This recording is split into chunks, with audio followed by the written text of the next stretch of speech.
જમ્મુ કાશ્મીરમાં થયેલા હુમલાઓમાં જીવ ગુમાવનાર જીવાત્માઓના શાંતિ માટે આંતરરાષ્ટ્રીય હિન્દુ પરિષદ દાહોદ દ્વારા દાહોદ જિલ્લાના ડબગરવાડ ખાતે દરજી સમાજની જમણવાડીમાં બ્લડ ડોનેશન કેમ્પનું આયોજન કરવામાં આવ્યું।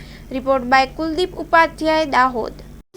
વંદે માતરમ, જય ભારત। આજે વિશ્વ હિન્દુ આંતરરાષ્ટ્રીય પરિષદ દ્વારા જે રક્તદાનનો કેમ્પ કરવામાં આવ્યો છે અને એમનો સહયોગ બહુ સારો હતો। આ જે બ્લડ ડોનેશન કેમ્પ છે એ પહેલગામમાં જે આતંકવાદી હુમલો થયો છે તે નિર્દોષ વ્યક્તિઓની જે હત્યા થઈ છે એમની એક શ્રદ્ધાંજલિ રૂપે એક કાર્યક્રમ કરવામાં આવ્યો છે અને આ જે બ્લડ ડોનેટ જે એકત્રિત કર્યું છે જે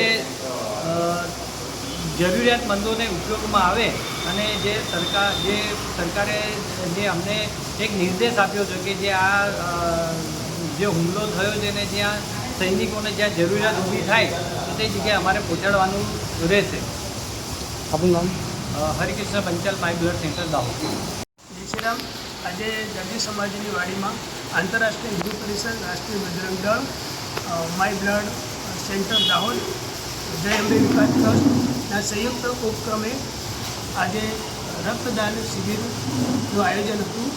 જે પહેલગામના અંદર જે 27 હિન્દુના જે હત્યા કરવામાં આવી આતંકવાદીઓ દ્વારા તેના શ્રદ્ધાંજલિ રૂપે આજે રક્તદાનના અંદર મોટાભાગના દાહોદના અંદર જે રક્તદાન કરવામાં આવ્યું, જે ખરેખર હું એમનો આભારી છું અને આવો નવો સહયોગ આપનો મળે તે બદલ આભાર। આપનું નામ? વિનોદ ખપે, રાષ્ટ્રીય બજરંગ દળ, શહેર।